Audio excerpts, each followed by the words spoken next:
Hey everyone, this is Victor from Cyborg for Life, and today I have a very special interview for you. He's a cosmetic limb lengthening patient who underwent femoral limb lengthening at the Paley Institute. Please enjoy the interview with David.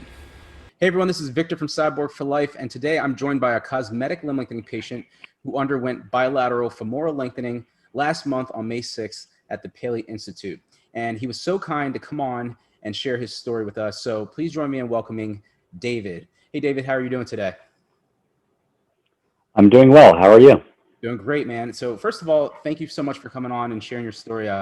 Patients love when other patients come on and share their stories so they can kind of get an inside look at the whole limb lengthening process. So I want to start off with a little bit of a background on how you came across the limb lengthening procedure. Was this like a recent decision that kind of came up in the last few months or year or so, or was it like a deep-rooted decision that was broiling for years?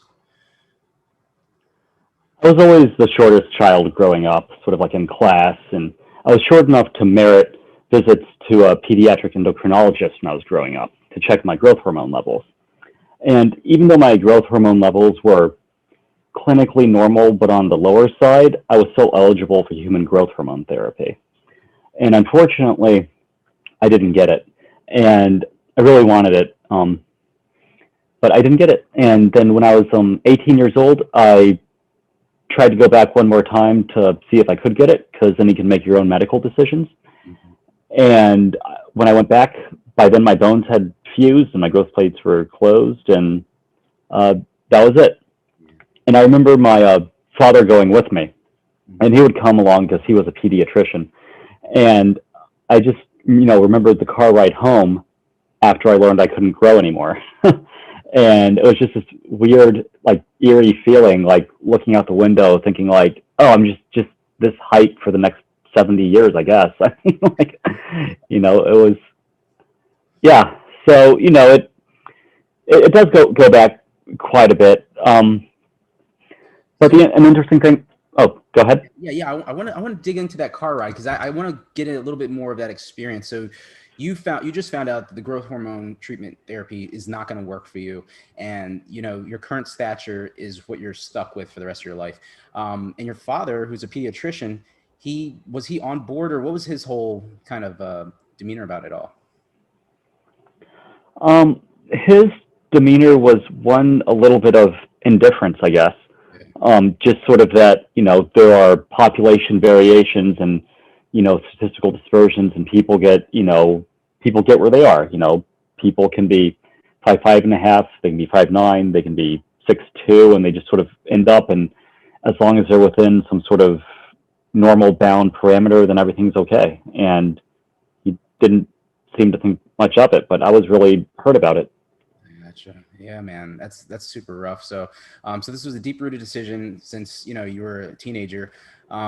Now, can you kind of take us forward as you're progressing through the years? So you're a teenager now. You've realized that growth hormone's not going to work for you. So what's next? How do you progress? Are you in school, or do you experience other type of experiences with your height? Or yeah, can we go into that a little bit?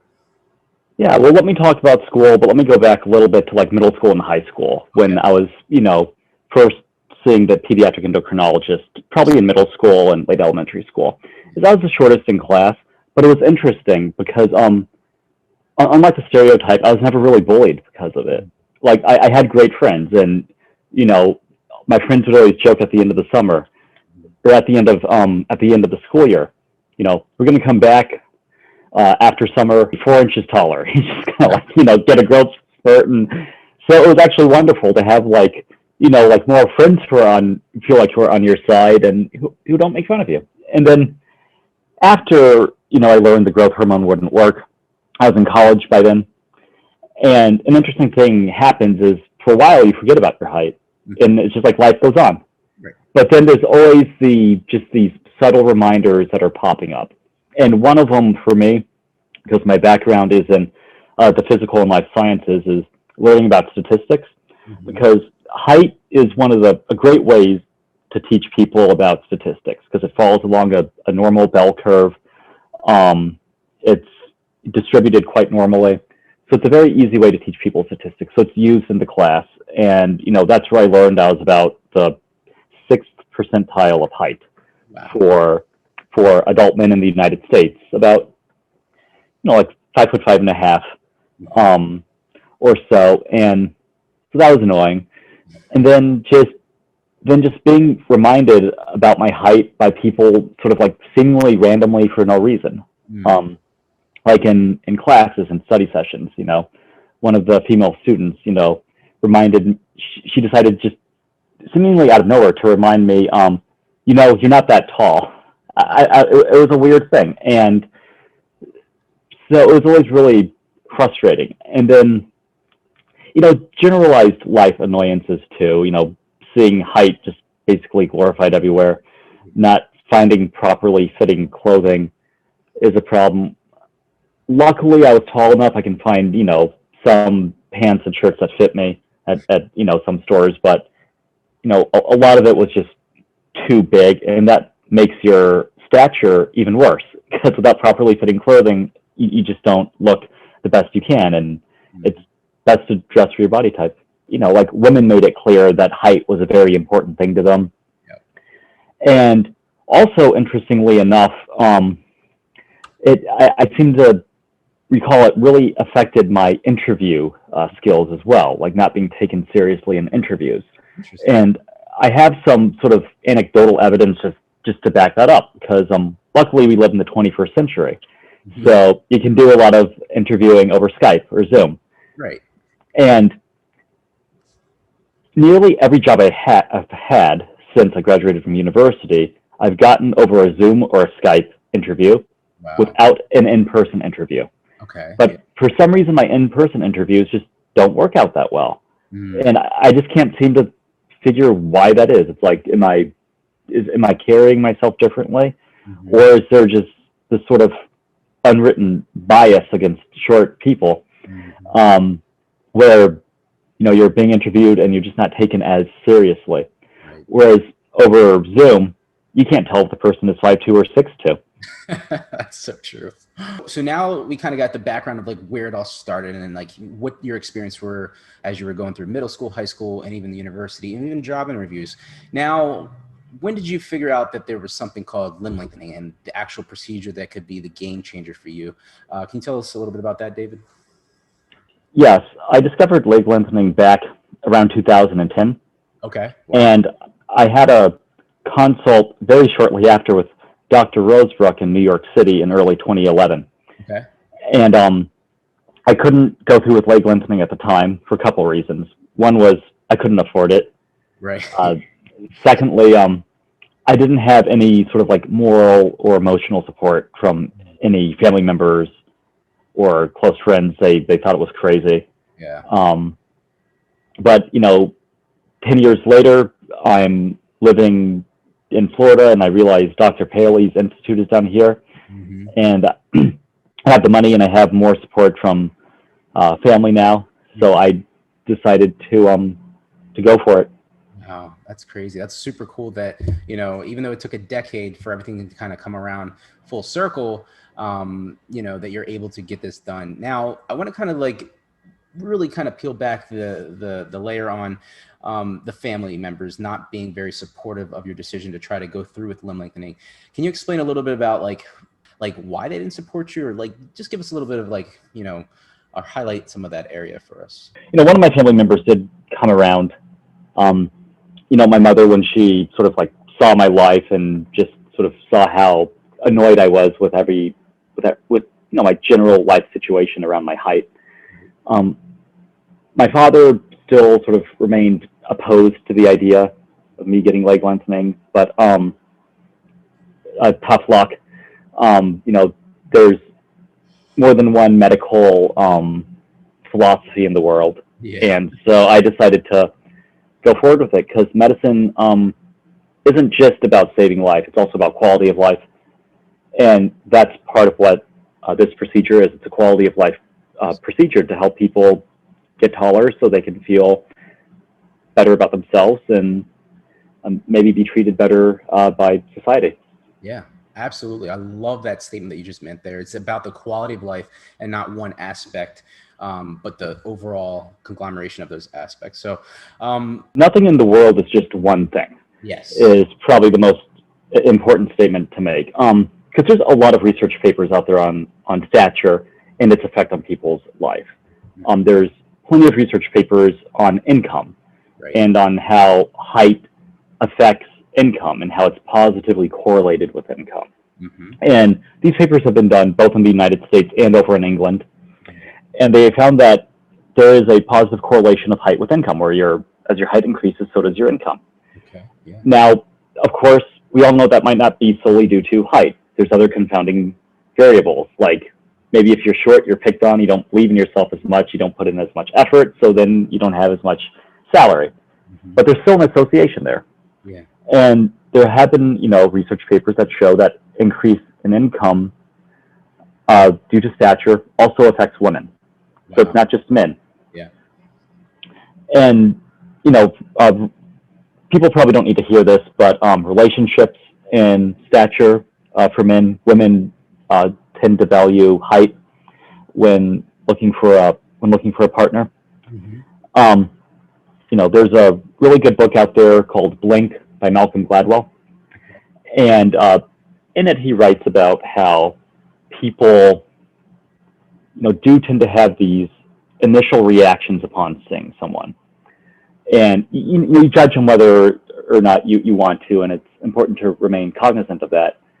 But one of the statistics that's out there that's really interesting is that an overwhelming number of CEOs in the Fortune 500 companies are well over 6 feet tall, mm-hmm, and very few of them are under 5'7".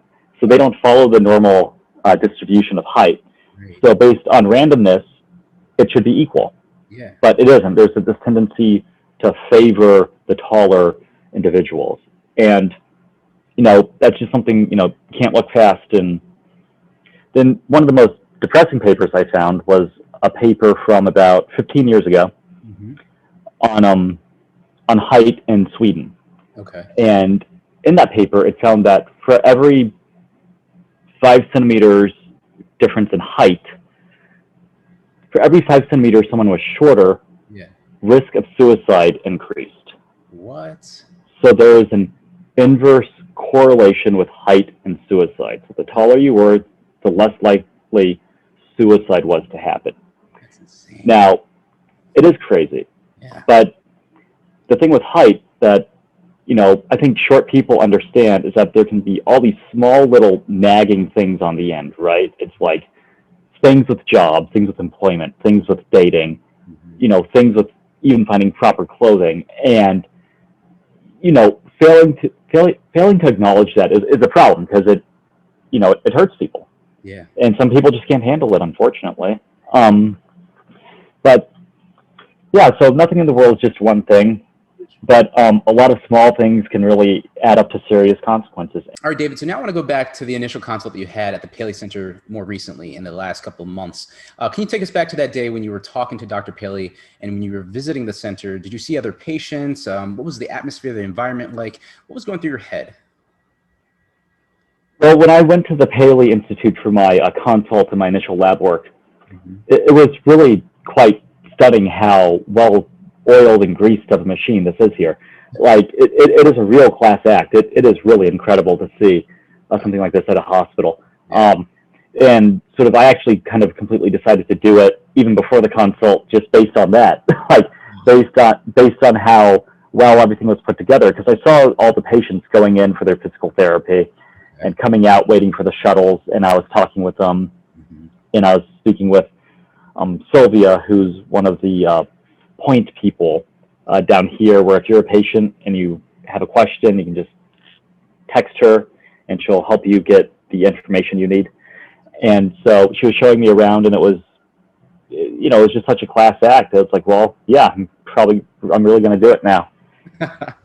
Wow. From just the blood work and just seeing the center before he even went through the consult. Very cool. So can you compare and contrast the consultations between the one you had 10 years ago with Dr. Rozbruch and the one you had more recently with Dr. Paley? Where's the similarities and where are the differences?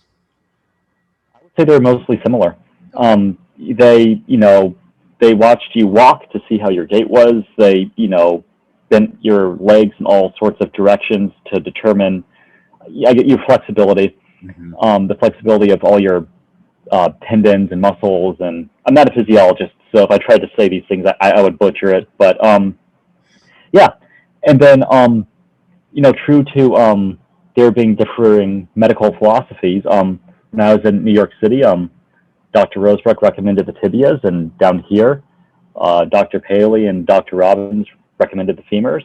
Okay. And my proportions were such I could have done either. Okay. Yeah. And so I decided on the femurs. Yeah. Just for a few reasons. It's a little bit quicker. You can distract more in a day, Right. if you want to. Mm-hmm. It's a little bit cheaper, and so that's a plus. Yeah. And only one bone having to heal instead of two. Yes. And I like that, and so that's why I ultimately decided to go with the femurs, even though my flexibility and my ratios were of such I could have lengthened either set of bones. Right. And been good. Okay, very cool. And now that actually brings me up to my next point. I actually want to ask you of how you're doing now, because you had your surgery. May 6th was your surgery date, so that's a month ago. How are you doing? How are you holding up? And how far have you lengthened so far?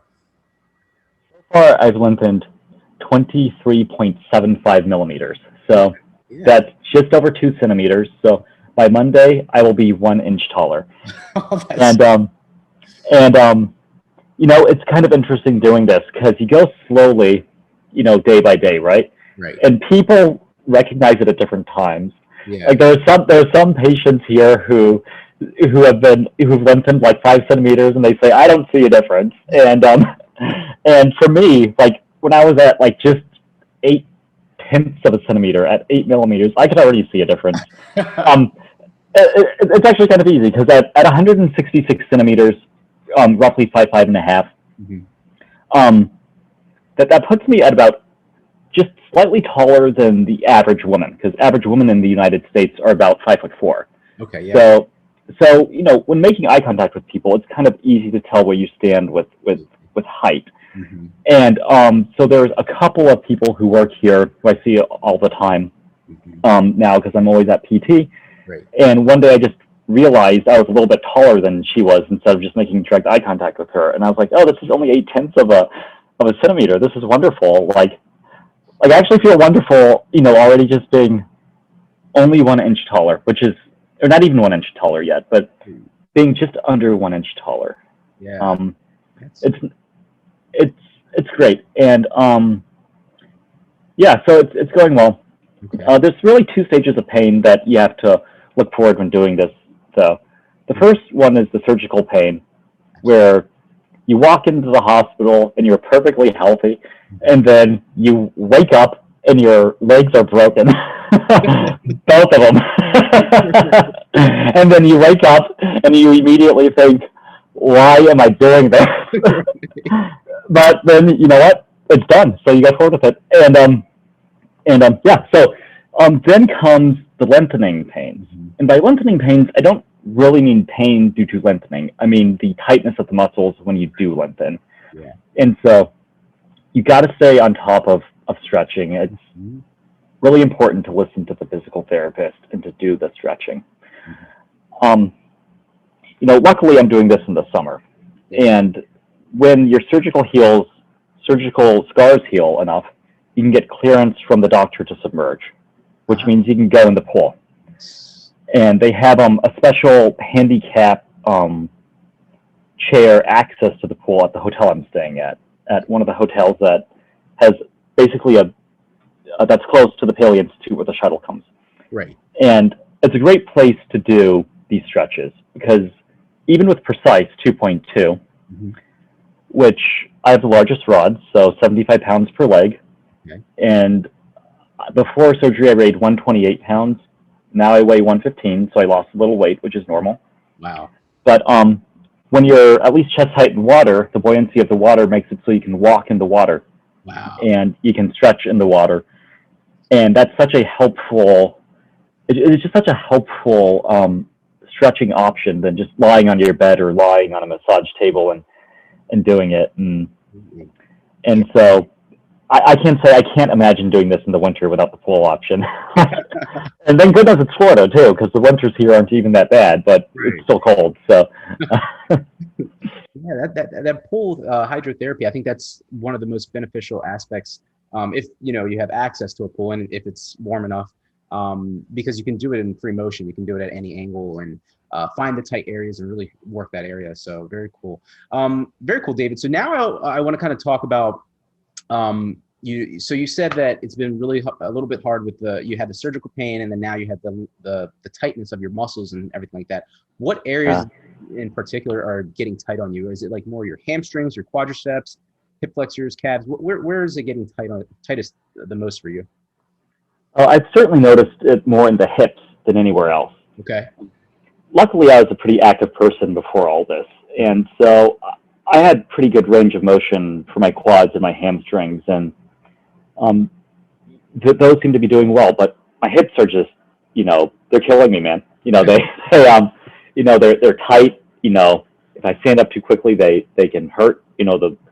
I'm pushing through it, but and the best we can do is actually exercise and try to walk. Like when you just want to stay still and sit down and I don't know, maybe play a video game, you really shouldn't. You should get up and stretch. And for me, I try to make sure I do a stretch at least every hour. Wow. It doesn't matter how much of a stretch it is, because 30% of something is better than 100% of nothing. Absolutely. And so after watching a movie, when you're in your hotel room, like get to it, do a quad stretch, do a hip stretch, do some stretch. Whatever the physical therapist recommends. And then of course, where you're tight too. Yeah. It's important. I found the physical therapist very helpful in telling them where I'm tight, where the, you could say pain, the tightness pain is, and how to work that out. And they work with you with it. And yeah. That's awesome. That's very cool. So your therapy's going well, and even though you have tight hips, you realize that, and you're working at it really rigorously. Now I'm going to go to another aspect of lengthening, and that's the most coveted aspect, and that's the height goal. So you said earlier that you were about 166 centimeters, which is just about 5'5", or just about 5'6" or so. What is your lengthening goal? Like you're doing the femurs, and we all know that you could with the Precice 2.2, you can go up to a full length of 8 centimeters. Is that your goal, or are you going to shoot for something a little bit shy of that? Tell us a little bit about that. Oh no, 8 centimeters is not my goal. So, because when you're, lengthening these muscles, I want everyone to know I don't have a background in physiology at all. Okay. But I do know you're stretching out these muscles, and I have no interest in sacrificing function for form. Right. And that's one of the big things I've read in the Paley Institute brochure, which is they value safety above all else, and so do I. Yeah. So when I tell people I'm going for a maximum of 5.1 centimeters, okay.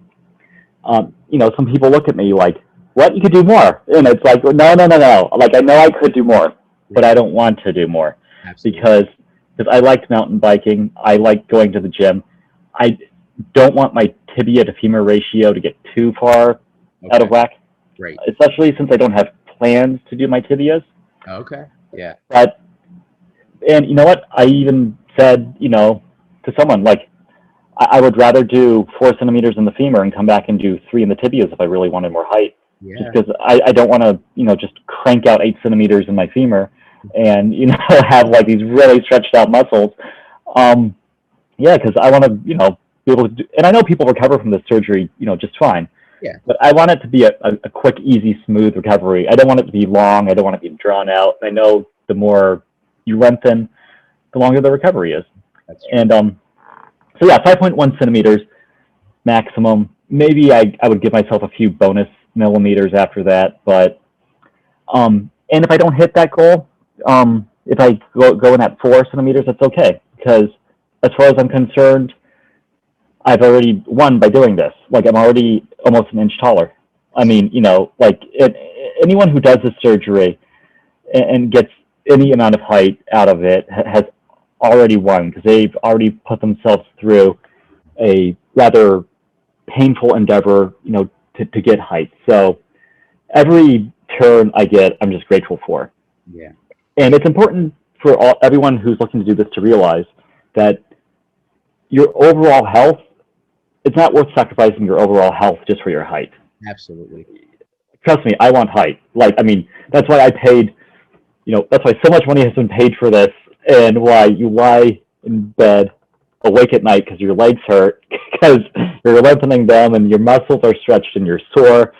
Trust me, I get it. But I also get, I'm a whole body.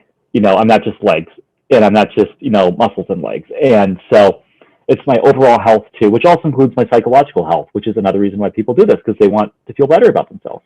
Absolutely. And so 5.1 centimeters, 2 inches. Yeah, I think you're going to recover really well, because most surgeons that I've spoken to over this past year, they all say that 5 centimeters or even slightly above on the femurs is a very good success rate. The only patients who would have problems is if they're not doing therapy, and you are. You just mentioned that doing stretches whenever you have a chance, going to the pool, and everything like that. Very cool. Now, David, I want to ask you about, support. Obviously, we all know that this is a very lonely journey. Obviously, you're the one with the broken legs, and you're the one who has to go through the constant physical therapy and painful, aches and pains. But do you have any type of, let's say, family support, friends who support you, or anybody in general who's just knows about the process that you're going through that can kind of give you support, moral support? Yes. Luckily, I've had a family member who's been here with me. Oh, excellent. And that's been very, very helpful. And if you want to do this leg lengthening by yourself, there are, home health nurses that can come out and help. Mm-hmm. And I would say they're certainly needed. It's kind of hard to describe what it's like to be on your bed with your legs hurting, and then you want to just grab your phone to look at it, but you realize you left it on the other side of the room. And so then that means you got to hop on your walker when you just want to rest a little bit. Because sometimes you just got to lie down and rest. You can't stretch all day. And then you got to sort of walk over there and, deal with the little aches and pains and grab your phone and walk back. And then you realize you want water, or, you're hungry, or, so it's really important to have someone to help you, even if it's for part of the day. Absolutely. Because you don't want to burn your energy doing laundry, cooking, right. Stuff like that. You really want to burn your energy on the stretches, on the exercises. That's where you really want to put your physical and emotional energy, is stretching out what you can. And I've had a couple of close friends who know about this, who I've talked to over the phone, and they've been helpful too. Okay. And but it's important to get out, not stay in your hotel room all day and see the sun. Right. Yeah, especially when you're in Florida. That's an amazing area for sun.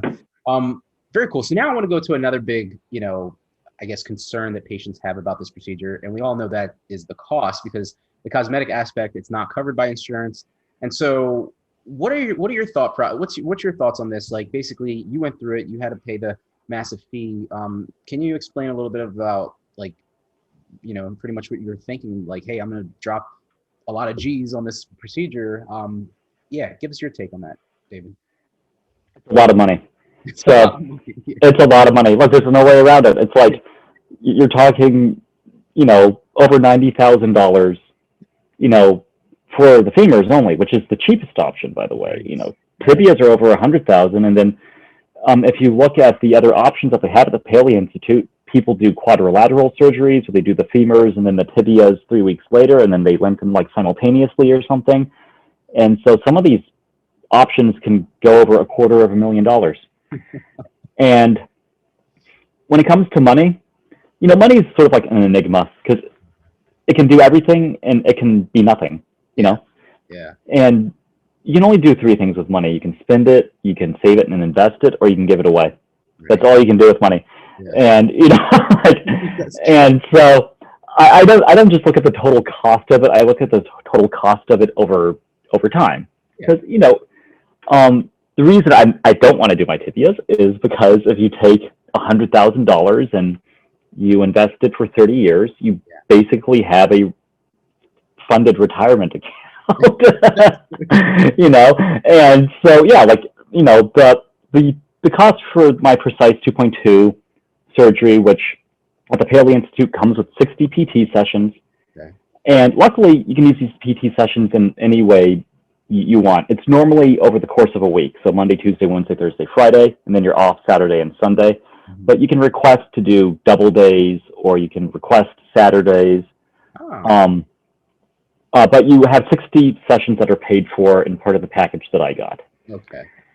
And I just bring that up because you can buy more. And it's important to realize that this isn't an all-inclusive thing. Like, it doesn't include the hotel room. Okay, yeah. It doesn't include Uber Eats, which save money for Uber Eats, people. Like, that thing is a lifesaver here. And being able to get great food, like Greek food and, all sorts of great, stuff down here in South Florida. There's a lot of restaurants down here. It's good because you need to eat a lot. Yeah. So it's not just the $93,500 of the procedure. It's more than that. So it ends up being well over $100,000. But the question is, does your stature bother you enough to put that money into this? Yeah. And for me, I just felt such a sense of injustice of not getting human growth hormone that I felt like, look, I'm down here. I live in Florida. Mm-hmm. One of the best limb lengthening centers in the world is here. Yeah. I was like, and it's been bothering me enough where 10 years ago I saw Dr. Rozbruch because I was considering doing it. So I was like, you know what? I should just do it now because I don't want to look back when I'm 45 and regret it and regret not doing it. And I also don't want to, it's also better, I think, probably to do it younger when you're healthier. So that, you can heal good and quick. Yeah. But I mean, hey, look, going for a conservative amount of length, like you're doing your physical therapy, and everything else like that, I think you're going to recover really well. So another aspect that I want to bring up here is complications. Now, a lot of patients fear, oh my gosh, what's going to happen to my legs or any, or am I going to have permanent long-term effects or nerve issues? Have you had any type of like minimal complications, or do you worry about any complications that might come up in the future? Or do you feel like you're being well taken care of and you feel like your physical therapy and you're going to make it through okay?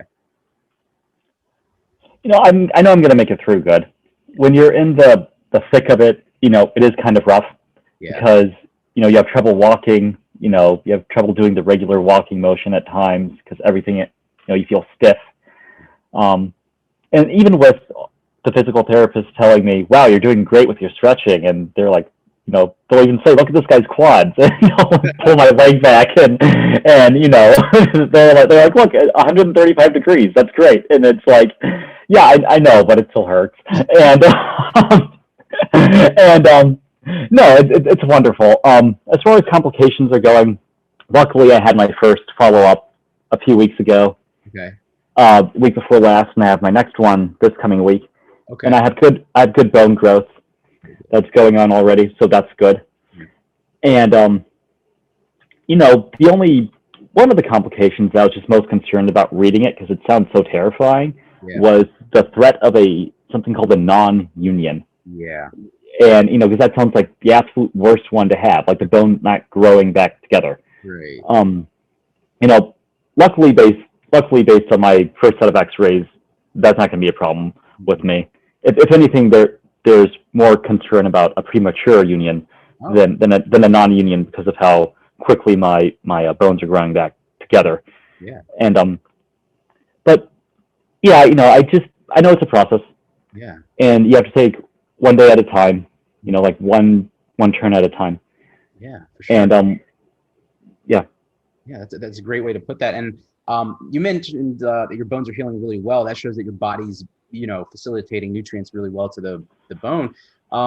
Now, if that's the case, then it must mean that it's burning off a ton of calories. Now, can you tell me, have you lost any weight during this process? Because a lot of patients, they always say, look, a lot of limb lengthening patients who have gone through it, they've lost a ton of weight. I even lost some. And so I want to get your take on what your weight loss has been like, if you had it. Yeah. So I'm kind of a slim guy. I'm pretty athletic, and people can tell when they look at me, but I am slim. So at 5'5.5", I weighed 128 pounds before the surgery, Okay. and not a lot of body fat on me, and okay muscle definition, but I It's okay to say I was you're ripped. Sounds like that. oh no, not ripped, but it is kind of fun though, because after the surgery, when you start to burn all that fat comes off your torso, and you look at yourself in the mirror, and you're like, "Whoa, I look good," because all the fat's gone, and then all those years of weightlifting, it's like, "Hey, they paid off," although all the fat and muscles from your legs goes too, Yeah. and so the best way I can describe it for your listeners is, at the gym when you go and you see the guys who are kind of like really buff at the top, but they've never done leg day in their life, so their arms are bigger than their legs. That's kind of how it feels like when I look at myself now. It's like, wow, like I used to cycle a lot, so I had nice calves, and now they're just kind of gone, and my quads are like, really small now, and so I've lost weight. I weigh 115 pounds. Oh, wow. Which, on one hand is only 13 pounds. It's not a lot. Mm-hmm. But on the other hand, 13 pounds out of someone who weighed 128 is a pretty good percentage of, yeah. And so, yeah, thank goodness for Uber Eats. And I'm glad I didn't do this 10 years ago, because some of these apps, DoorDash, Uber Eats, are very helpful during this procedure specifically, because, you don't have to go out grocery shopping with the home health aid. Yeah. You can just order groceries and have them delivered. Absolutely. Or just order. Yeah. Just order the food you like. It gives you an excuse to eat 2,500 calories of Chipotle and So order the extra guac and everything, and I would just say too, because while doing this, you see everyone around the hotel who's doing it, and I do notice that there are people who do eat a lot of donuts, a lot of bagels, sort of like more traditional, more higher carb diets. And going back to overall health, I would just say anyone looking to do this, keep your total health in mind. It's like, look, carbs are great. I love chips, and all that stuff. But I know blueberries and cherries, Trump potato chips, and good healthy foods, because your body's getting put back together. So put the best nutrients you can in it, and eat healthy, but eat a lot too. Absolutely. I love that statement you just said there, because I think a lot of people kind of pan right over the nutrition aspect of this. But if you think about it, you're right. You're building your body back, so giving it the building blocks it needs, like protein and stuff like that. You can eat a lot of food, but just make sure you have at least the quality essentials there, and you'll be all set. That actually brings up another question that I have for you, and that's basically pain levels. Obviously, if you're resting well and you're eating well and you're doing your physical therapy, you'll probably minimize pain. But you mentioned earlier that the tightness of the muscles and stuff, but have you had any other aches or nerve issues that were throbbing at night that would wake you up and you have to pop some painkillers or anything like that? Can you tell us a little bit about your experiences with the pain management? Yeah, so it's harder to sleep at night. Okay. I don't know. It seems like, pain receptors are more active at night when you're lying down and they're screaming, something's wrong with your legs. And you just want to reply, yes, I know. This evolutionary system is broken. I know there's something wrong with my legs. I don't need to be reminded. Yeah, and, so that does make sleep hard. And I have had some sleepless nights. Okay. And so I would just say you got to get sleep when you get it, when you can. If it's 1 p.m. and you're tired, knock out for an hour, and then wake up. I haven't been able to get large chunks of sleep, like 8-hour chunks of sleep or 7-hour chunks of sleep, but I've been able to get 2 and 3 hour chunks of sleep throughout the day. Okay. And so I think that gets me enough. Yeah. Yeah. As far as pain medication goes, it's mostly Tylenol once you're done with the prescriptions that they give. I think if it's bad enough, they'll prescribe you something else, but it's mostly Tylenol. And I'm not quite sure how much the Tylenol helps, because some days I've gone without it and I felt the same. I actually think a healthy diet might be better than pain medications, because you go eat crazy unhealthy greasy stuff. You know how you feel afterwards, Oh, yeah. and then you know how you feel after you eat something that's healthy. Mm-hmm. And so I think maybe diet might matter for me now more than the pain medications. Yeah. Yeah, this deep into your process, I would always say that, after the first 3 to 4 weeks, a lot of pain, start to dissipate a little bit, and then you want to kind of like find more natural and alternative methods to manage your pain. It seems like you're doing it really well.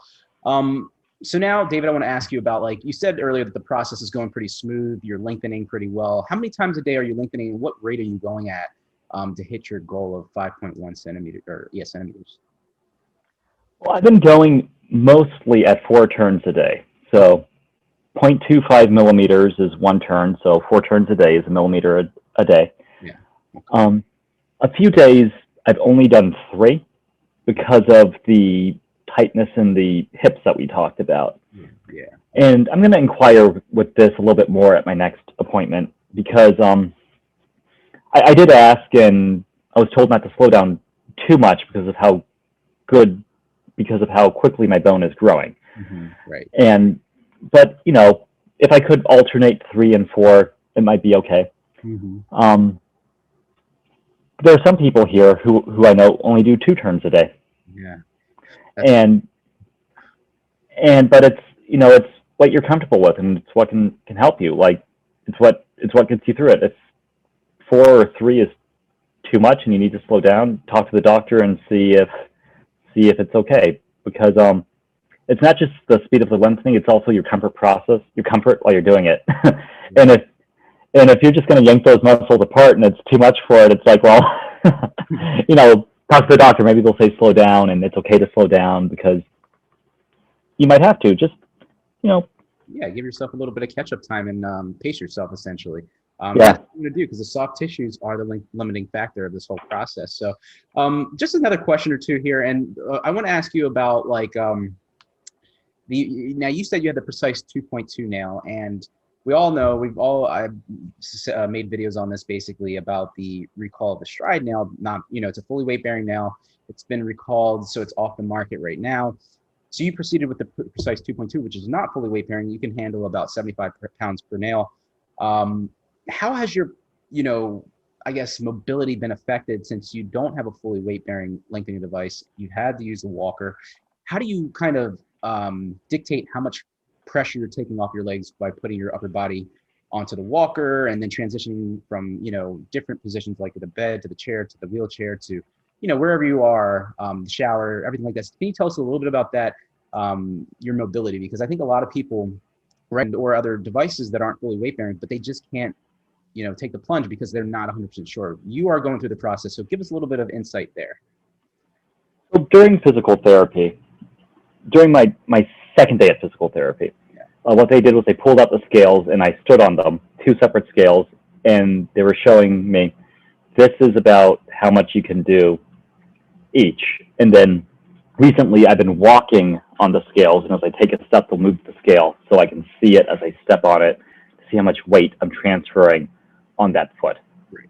And luckily, I'm a slim person, 115 pounds now, so do the math. I have the biggest Precice nails, 75 pounds each. I can stand without any assistance. And as far as mobility, it's really the tightness in the hips that affects the mobility more than the nail itself. So, I would say that I don't even know if I would be a good comparison, just because of how light I am. Yeah. And that I was lucky enough to get the biggest Precice nail. Right. Because we weren't sure. Before I went into surgery, the doctor said, based on your x-rays, you might get the 10.7 millimeter nail, or you might get the 12.5. Okay. We won't know until we're actually in the room and you're under. So this is interesting. For the first few days, I didn't know what I had. That's cool. Yeah, and so I was operating for the first few days as if I had the 50-pound 50-pound nails, and then I learned I got the biggest nails, and that was good. That was a surprise to me too, because I am so slim. I thought there's no way I'm going to get the biggest nail. Right. But I got lucky, and it is lucky to be able to stand up straight, because there are people here who are doing femur lengthening who are taller and broader and weigh more than 150 pounds, so they can't just stand up straight. But that allows me to do some normal things. So, and I think it's probably good for the bone growth, being able to stand at the sink and being able to brush my teeth and being able to stand at the sink and wash my hands, just normal things. Change my shirt while standing up is good. And as far as waiting for Stryde to return, that's a personal decision. Yeah. I'm glad I decided to do it, especially now since I think we learned, Stryde isn't going to be back for probably another 18 months or 24 months or something like that. Like it's going to be a while. The rumor mill going is it's like another 2 years, really. And so, when Stryde is back, maybe that'll be better, to have the mobility. But Precice 2.2, I'm glad I got it. Yeah. And the cool thing about that is you're getting it done now, because then, the sooner you can get back to normal life and everything like that. And that brings me pretty much to the end here, David. I want to ask you now, you're going through this process. You've had a really analytical approach to this for the past decade or even more since you were, in grade school. So I want you to kind of put into, if you can, into like a sentence or even a short paragraph, can you give our viewers some advice of or some last words or recommendations that if they're considering this procedure, some takeaway knowledge that they can use to make the most out of this procedure if they decide to go through with it? If you decide to increase your stature, certainly talk to people who've done it before, even on the web forums. Yep. It is a little more painful than I thought it was going to be. But that's part of the game, unfortunately. Yeah. And realize, a lot of people who are doing this have obviously had problems with their height. And while you're doing this, realize that you are a whole body, you're not just a height. And don't sacrifice any other part of your health for your height. The best phrase I saw out there was, don't sacrifice function for form. And so, yeah, go with, a great doctor, like Dr. Paley, the Paley Institute, Dr. Rozbruch up in New York City. There's plenty of other great doctors. You've interviewed a lot of them. And have emotional support. You don't want to be doing this by yourself. You don't want to be, locked away in a hotel room by yourself. And try to make it try your best to make it a part of your life where you can fit it in the best too, because it does take a couple of months out of your life. And then when you're done, my understanding is when you're done with the lengthening process, you have the consolidation process, and then you're walking with a cane for a little while. So depending on your job, you may be out a little bit longer than you originally anticipate, especially if you go for the higher length levels. But you have to do what you want to do. And good luck to everyone who is looking at this to move forward with it. And if you decide to do it, realize you've kind of already won just by making that decision, because it's not easy. And don't sacrifice any of your health for length. I love that you keep saying that, because a lot of people, and that's the main thing that I get asked, is how much length can I achieve? Almost as if it's like a drive-through, you're ordering off a menu. In the end, your body, and you got to be very careful with what you're doing. Lengthen and observe, and you're doing a really good job with that, David. So, David, I want to thank you so much for coming on and sharing your perspective, your experience that you're currently going through. I want to wish you luck with with the rest of your lengthening process, and then all the way through your consolidation phase. Who knows? Maybe we'll have you on again sometime to hear about your up and walking in the end. But yeah, thank you so much for joining us, and yeah, we'll talk to you again. Great, thank you for having me. Absolutely. What a great interview with David. Not only did he explain the process of going through high school to college to job interviews, but he also explained how different aspects of one's life could be impacted by their height. And he said he'll be back for a part 2. So until next time, this is Victor from Cyborg for Life, signing out.